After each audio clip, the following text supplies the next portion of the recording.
Mais ici aussi, c'est le rôle de témoin d'apercevoir plus vite ces forces qui sont en nous. C'est ce que dit Pascal, il faut les voir venir, ces forces. Il faut les voir venir, et pour les voir venir, il faut de l'éveil. Et pour être dans l'éveil, il faut être témoin. Et sentir que, à un moment donné, il y a une force, j'ai envie de faire quelque chose, et que ce quelque chose ne peut pas se faire pour une raison ou pour une autre, et c'est à ce moment-là que je souffre. Voilà, tu vois, là on commence à regarder effectivement la cause du trouble, la cause de notre souffrance. C'est comme, Vas-y, vas-y. c'est comme moi-même, je peux devenir comme un témoin, c'est ça. Exactement. On va aller de plus en plus vers le silence. Vous voyez, c'est ce que je dis souvent, je suis désolé de parler autant, mais il faut bien passer les messages. Mais en fait, lorsque je suis dans un trouble ou un déséquilibre quelconque, ou lorsqu'il y a le mental, maintenant c'est quelque chose qui est tout à fait naturel chez moi. Le témoin est là. Et il y a un regard, le témoin est là. Et c'est ce témoin qui va devoir prendre une grande place en vous, puisqu'il n'y a que lui qui peut révéler la nature de vos souffrances, la nature de la vie en vous. Voyez, c'est une histoire hindoue. Arjuna qui doit faire une guerre contre toute sa famille. Voyez, il est seul et il a des royaumes entiers face à lui, et c'est sa famille qui veulent le combattre. La famille, c'est vous, ce sont vos instincts, ce sont les forces dont on parle. Voyez, et on dit à Arjuna, bien, tu dois te défendre contre ta famille maintenant, ils vont t'attaquer, ils veulent te détruire. Arjuna, c'est l'être qui cherche, c'est l'être qui est un peu perdu et qui cherche et qui veut aller au-delà de ces conflits, qui veut détruire ces conflits, se libérer de ces conflits. Et on lui pose la question, qu'est-ce que tu veux? On peut t'offrir des milliers et des milliers de soldats pour lutter contre ta famille, des forces contre les forces. Ou alors, si tu veux, tu choisis Shiva. Et Shiva, c'est la lumière. Et Arjuna choisit Shiva. Voilà. Et il a un char, un cheval, et il a à côté de lui Shiva, le témoin. Eh bien voilà, il va aller affronter sa famille, toutes ces forces qu'il a en lui, avec Shiva à côté de lui. Voyez, il a bien compris, Arjuna, que aller contre et puis lutter, ça n'a pas de fin tout ça. On veut lutter, mais attendez, voyez. Mais Arjuna a compris que le seul qui pouvait véritablement faire face à ses forces et désagréger ses forces, eh bien c'était Shiva, l'être de lumière. Voilà, le témoin, en quelque sorte. Alors il part sur son char et il va affronter toutes ses forces. Voilà. C'est un petit peu aussi, je ne sais pas si vous avez vu Little Buddha, on voit Bouddha sous son arbre, et puis on le voit avec des forces qui tentent de le toucher. Tu l'as vu? Ouais, Oui. de le séduire. Alors, il y a les femmes qui viennent, qui tentent de le séduire. Après, il y a des forces, des archers, la puissante, qui viennent avec des archers avec des flèches enflammées, qui tentent de le... Mais lui reste dans son unité spirituelle, dans son être spirituel, et à aucun moment il est déstabilisé. Voyez, il est libre dans cet absolu, dans cet être absolu. Et puis à la fin, il y a vraiment un passage qui est très puissant. Je ne sais pas si vous avez vu Little Buddha, mais il y a Mara. Il y a une mare devant lui, obscure, sombre, et il y a un être, une entité qui sort de cette mare obscure. Vous voyez, les ténèbres sont représentées par cette mare obscure, et Mara sort une entité sort de la mare obscure. Et cette entité prend le visage de Bouddha, voyez. Et cette entité lui dit, mais je suis toi et tu es moi. Je suis ton reflet et je suis ton être profond. Et là, Bouddha comprend très bien que ce n'est qu'un reflet, voyez. Ça veut dire, quelque part, même mon reflet, je ne tombe plus dans le piège de l'illusion de croire que c'est moi.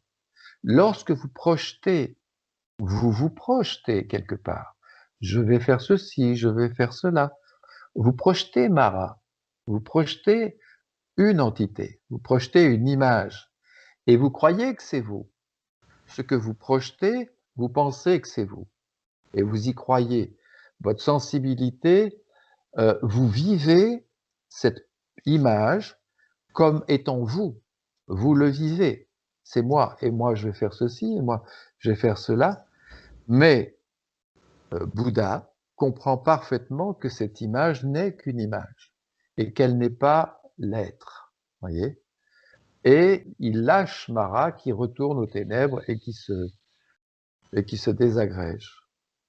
Voyez, vous en arriverez à un moment donné à vous tourner vers cette entité que vous percevez et que vous nommez comme étant moi, et vous comprendrez que cette entité, ce n'est pas vous.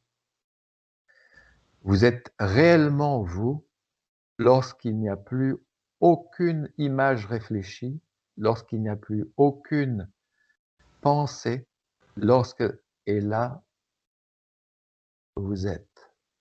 Voyez, vous êtes. Il n'y a plus rien, plus de pensée, plus de projection, plus d'image, voyez, plus de moi. Un moi qui veut, un moi que, voyez. Et là, vous êtes.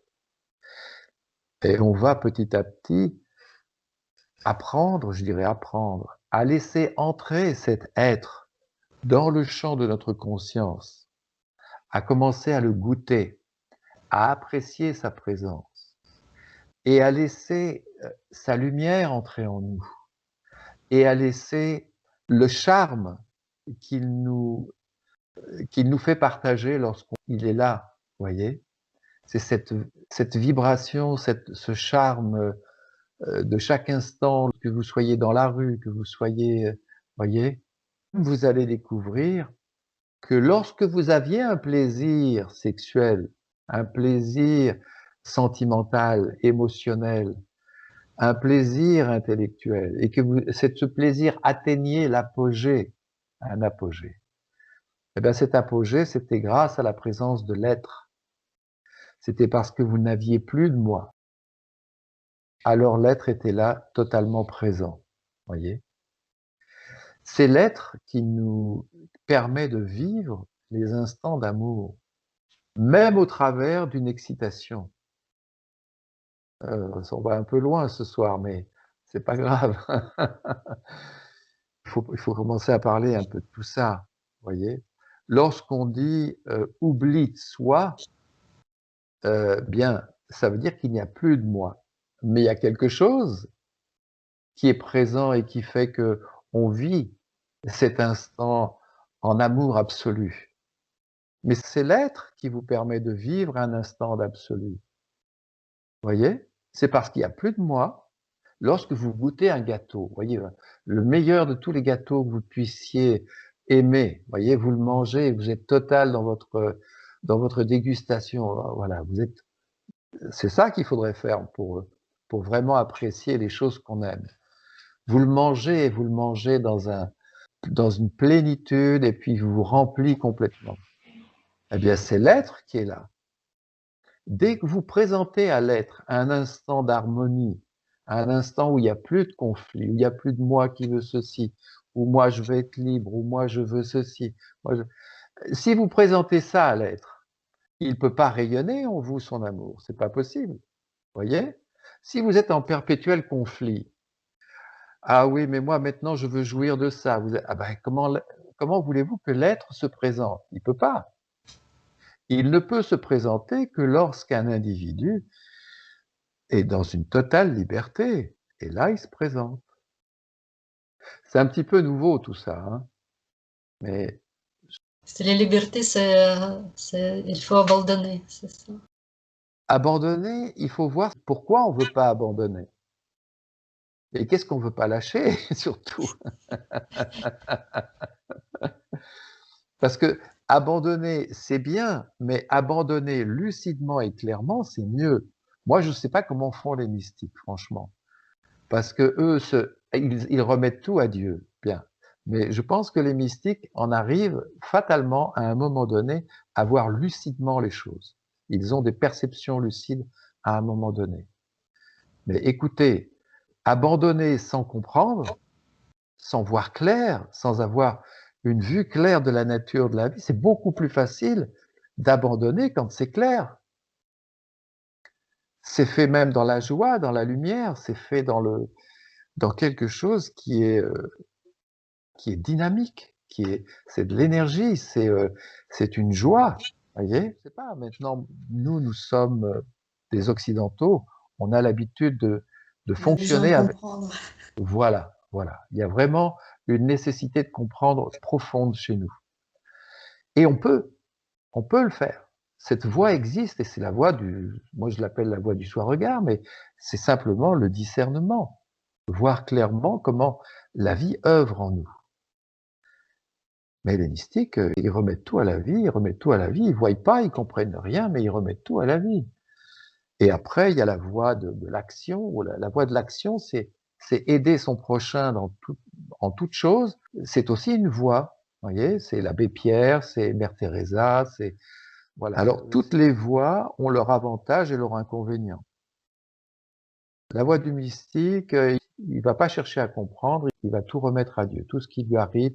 Alors c'est souvent la voie des hindous. Ils sont dans la misère, ils peuvent mourir de faim, ils tendent la main, il y en a qui vivent dans les rues, ils ont rien. C'est très facile pour eux parce que justement, ils sont habitués à rien avoir. Occidentaux, qui est habitué à son petit confort, voilà, la voie du dépouillement, ça sera pas trop son truc. Mais par contre, se dépouiller, ça sera pas trop la voie de l'occidental. Mais le mystique, s'il a rien, vous voyez, les hindous, c'était très facile pour eux, ils n'avaient rien. Alors ils remettaient tout à Dieu, et puis c'était leur voie, et ça leur allait très bien, ça leur va très bien. Maintenant, il y a ceux qui sont dans la voie de l'action, ils ont une âme qui est profondément touchée quand ils voient la misère du monde, et ils se donnent à l'action d'aider, aider, aider, aider, voilà. Et dans cette action, ils s'oublient complètement, et ils en arrivent à la présence, ils en arrivent à ce qu'on appelle Dieu, ou la présence, si vous voulez. Nous, on a une voie qui est la voie de l'œil, la voie du discernement, et qui nous permet de voir clairement ce qui fait qu'on ne peut pas être heureux dans la vie, et ce qui fait qu'on peut être heureux. Voyez, à vous de voir lorsque vous vous sentez frustré, lorsque vous sentez que l'extérieur est une barrière. Oui, mais bien, l'extérieur, c'est l'extérieur. L'extérieur, il nous imposera toujours des choses. Mais est-ce qu'on est libre en soi? Oui, on comprend que l'essentiel de nos souffrances, c'est à l'intérieur. Et on commence à comprendre pourquoi. On souffre d'une force qui ne peut pas s'exprimer. Voilà. Qu'en pensez-vous? Philippe, on t'entend plus. On souffre de ne pas avoir ce détachement qu'il faut pour regarder la vie, pour être libre. Ouais, c'est vrai. Pour être libre, il faut... On voit pas que ce qu'on veut ou ce qu'on veut pas, c'est le conflit en fait. Mais il faut savoir regarder ce que j'ai envie de voir. C'est les conflits qui font souffrir, entre l'extérieur et l'intérieur. Quand on n'a pas ce détachement. Exactement. Cette présence, vivre ce qu'on a à vivre, regarder ce qu'on a à vivre, avoir la présence et être détaché du monde extérieur. On ne se rend pas compte du conflit que ça amène en nous. C'est un énorme conflit. C'est un énorme conflit. C'est pour ça qu'il faut savoir regarder, comme dit Jean-Pierre, ce qu'il y a à l'intérieur. Et regarder la vie extérieure. Et se mettre en harmonie avec nous-mêmes. Regarder, être détaché de ce qui se passe, sans être indifférent, bien entendu. Oui. Prendre conscience de la nature, de ses forces, qui désirent, Oui, qui prendre veulent. conscience. Oui, une fois que tu as conscience, quand on prend conscience de tout ce qui se passe autour de nous, il faut apprendre à regarder, à se détacher de tout ce qui se passe autour de nous. Là, tu as les libertés. Apprendre à se détacher, j'aime pas trop ce mot. Mais Tu sais, moi, découvrir quand j'allais la- travailler, Oui. quand je travaillais, la plupart de mes collègues allaient travailler avec une frustration, avec une souffrance d'aller travailler. Moi, je n'ai jamais ressenti ça. Quand j'allais travailler, j'ai allé en conscience. Je regardais, j'ai jamais souffert d'aller travailler, même si c'était dur. Parce que je regardais le travail différemment des autres. Certainement. Les autres, ils regardaient le travail comme un conflit, comme une obligation. Alors que moi, je le regardais comme une nécessité. Enfin, je sais pas trop exprimer comment je le regardais, mais je souffrais pas de ça. C'est ça. Si tu vas au travail et que tu souffres, tu n'es pas libre. Tu n'es pas libre. Et j'ai l'impression, parce que j'ai regardé Maint- Jean-Marc, Jean-Marc, par exemple, en ce moment, d'après ce que j'ai entendu dans la vidéo, il est en train de souffrir d'aller travailler, parce qu'il n'est plus en accord avec lui-même. C'est peut-être ça, c'est migraines aussi. Attention, il y a maintenant l'harmonie. On Oui, parle oui, d'aller travailler, c'est un petit peu comme si on disait, mais on peut tout faire. On peut travailler 15 heures par jour, 18 heures par jour. Si on est en accord, on peut travailler 20 heures par jour. Non, non. Il y a d'autres éléments qui rentrent en ligne de compte. Il y a maintenant l'harmonie. Si Jean-Marc est épuisé, son vital est épuisé, il va y avoir une souffrance, mais une souffrance qui est légitime à ce oui, moment-là. Il y a l'harmonie qui rentre en ligne de compte maintenant. Il est évident que si on fait quelque chose qui nous convient pas naturellement, on va pas véritablement être en harmonie avec ce qu'on fait. Voyez. voilà.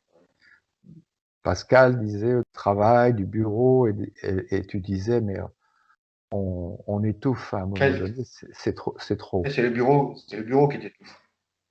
Trop Ah, d'heures. mais c'est Non, Non, à c'est mi-temps, pas, ça serait bien. Il y a beaucoup. comment? À c'est mi-temps, ça pas, serait bien, mais trop d'heures. le Être enfermé. bureau, le bureau, ça n'a jamais étouffé personne. Ce qui C'est- étouffe, c'est comment tu vis la chose. Voilà. Ouais. Il y a des gens qui travaillent 12 heures et peut-être plus par jour et qui sont très motivés et qui aiment leur travail et qui sont prêts à travailler même 15 heures par jour s'ils pouvaient. Mais maintenant, si toi, tu ne vis pas, tu n'es pas en harmonie avec cette chose, ou si à un moment donné c'est trop, ça dépasse des normes physiques, des normes vitales, des normes propres à ton individualité, voyez? Alors à ce moment-là, c'est une disharmonie, mais qui est, légitime, je dirais. On Oui. dépasse des limites, on va comprendre que le corps a des limites, que nos sentiments ont des limites, que notre intellect a des limites. Il y a des limites à tout. On parle de choses, quand on parle du corps, on parle d'une structure physique qui a ses limites. Quand on parle du vital, on parle de quelque chose qui a des limites. Alors maintenant, bah, écoutez, les limites des uns ne sont pas forcément les limites des autres. Et puis, il y a aussi je dirais, l'évolution de l'individu lui-même, voyez, de l'être lui-même qui évolue.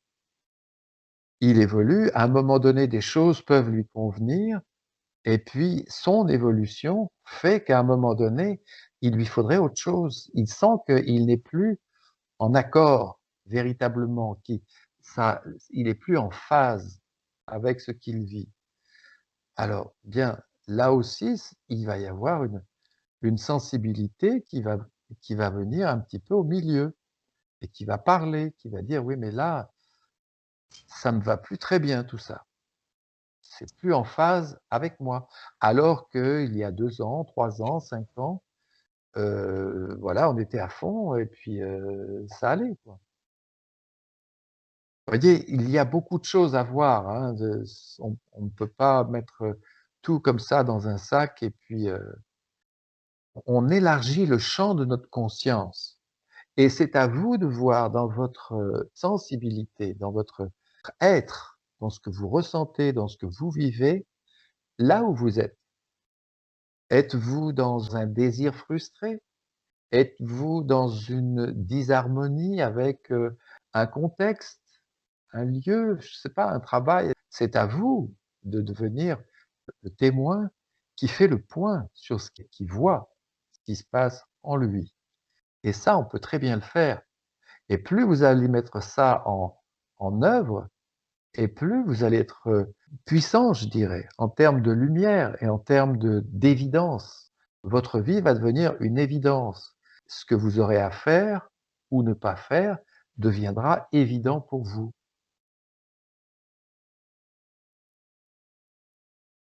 Qu'est-ce que tu en penses, Irina? Bon, on pense que c'est vraiment, il faut devenir comme un témoin pour Voilà, voir est-ce que tu es en harmonie à l'intérieur de toi et qu'est-ce qui se passe pas comme ça, qu'est-ce qui te dérange. C'est comme on a dit, c'est toujours il faut faire une enquête. oui. C'est toi qui Oui, est il faut gendarme. Non, non, non, regarder, non, pas gendarme, non. Pas il faut, gendarme, oui, c'est comment il faut regarder tout ce que tu vis. Il faut le regarder. faire une Oui, enquête. une enquête, c'est très bien, mais au cœur de l'enquête, c'est pas Colombo qu'il doit y avoir, c'est le témoin. C'est pas un officier de la police qu'il faut, pas un officier de police, c'est le témoin, voilà, qui va révéler la nature de votre problème. Oui, c'est parce qu'il faut tenir quand même. Pourquoi j'utilise ce mot comme, comme gendarme? C'est parce que c'est vraiment, il y a beaucoup de forces et qu'il faut tenir pour avoir une harmonie. Qu'est-ce que tu peux faire?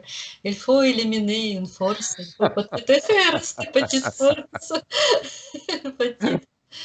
Euh, Là, on recentre un peu mieux le problème. c'est encore, c'est parce que c'est vraiment, on ne peut pas trouver une solution de l'extérieur pour être en harmonie. C'est pas possible. C'est chacun a sa vie. Et bon, on peut discuter, on peut vraiment, après, on peut dire au revoir et toi, tu restes avec toi-même. Avec Ouais, toi-même. Et c'est vrai. l'extérieur, il te ne donne pas l'harmonie. C'est toi, maintenant, le rôle de venir comme un témoin et faire des enquêtes et de gérer ces forces-là. C'est à toi de regarder, oui. Et de toi, de regarder. Ouais. C'est à toi de regarder. Si c'est pas les autres qui vont regarder pour toi ce qu'il y a C'est en l'extérieur. toi. Oui, Exactement. même comme Philippe l'a dit au début de notre conversation, il ne peut pas sortir maintenant à 18 heures. À 18 heures, il ne faut pas accuser, il y a les forces, mais il faut maintenant les regarder, ces forces. Oui. Il faut gérer ces forces. C'est sûr que comme dit Jean-Pierre, il ne faut pas accuser l'extérieur. Magnifique. L'extérieur, c'est la société, c'est une chose. Il a raison, ça, je suis entièrement d'accord avec toi, Jean-Pierre. J'ai lancé la conversation pour voir un peu tout ça. Ouais, ouais. Mais C'est bien. moi, ce qui est intéressant, c'est de regarder en soi, ce qu'on peut tirer de tout ça et puis en faire, quoi. Pour acquérir la liberté et puis avoir ce détachement qu'il faut pour pouvoir être libre, quoi. Oui, recentrer déjà Voilà, oui. la cause de nos souffrances, la cause du Voilà. problème. Mais je suis entièrement d'accord. Je trouve pas les mots tout le temps, hein, Jean-Pierre. Je suis désolé, Oui, oui. Non, non, non, non, mais c'est pas grave, c'est pas grave. mais je pense que là, la conversation qu'on a eue a bien recentrer les choses. Voilà, voilà. Et on peut regarder en soi et puis faire le tri, et puis mettre d'un côté, de l'autre, jeter, prendre. Là, tu n'as pas besoin du gendarme. Hein.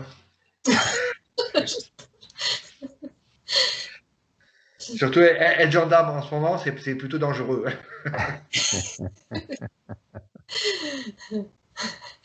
Le gendarme gentil. Voilà. Ils sont pas méchants, les gendarmes.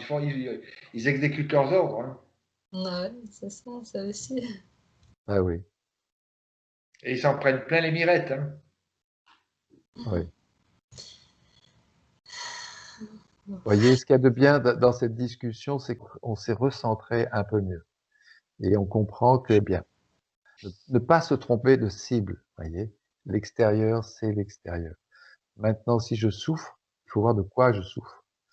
Et oui, mais moi, j'aurais envie de faire ceci, voilà. Une force a envie de quelque chose, une force a envie d'une autre. Ah, et c'est là où je souffre. La force, elle veut s'unir. Nous recherchons l'unité, voyez. On voudrait oublier cet état de frustration, voyez. Mais le problème, c'est que le désir dépend d'un objet, dépend de quelque chose à l'extérieur. Ah, alors il faut le posséder, il faut se battre, il faut dominer. Vous voyez, c'est là où ça entraîne plein de choses. C'est là le conflit qu'il y a entre l'extérieur et puis l'intérieur. Hein. Voilà. Mais on en reparlera parce que, voyez pourquoi on entre dans le domaine intérieur, dans la dimension intérieure. C'est pour découvrir ce qu'il y a effectivement et comprendre de façon claire comment la vie œuvre en nous. Parce qu'on parle de force, mais on va voir comment ces forces se structurent. Voyez? Comment une force vient là au milieu comme ça. Il va falloir le comprendre, ça. On parle de désir, on parle de... Je pense que cette conversation a été plutôt constructive Oui. et intéressante. Il y a eu des provocations pour amener à une discussion plus intérieure, dirons-nous. Oui, oui, oui, tout à fait, tout à fait. Donc c'est très bien. Voilà, voilà. Et j'ai été très heureux de vous voir aujourd'hui. Ben, nous aussi, nous on te voit pas malheureusement. Je sais, mais moi ça m'a fait plaisir de converser avec vous. Voilà, pour le début d'année. Écoutez, Pour le début d'année. On a bien commencé, on se recentre un petit peu. Et c'est très bien de se recentrer en ce moment. Ah oui, oui, tu as raison. Oui, parce qu'on se perd là-dedans. Vous voyez, on se perd. Il y a beaucoup de conflits extérieurs. Et c'est bien d'essayer de recentrer. Exactement. Et j'ai pas parlé du vaccin. Je suis désolé. Bon, laissons le vaccin aux scientifiques. Nous, on s'occupe de nos problèmes à nous. Je vous embrasse. Au revoir Pascal. Au revoir Erika. Merci bien. À bientôt. Au revoir. Au revoir.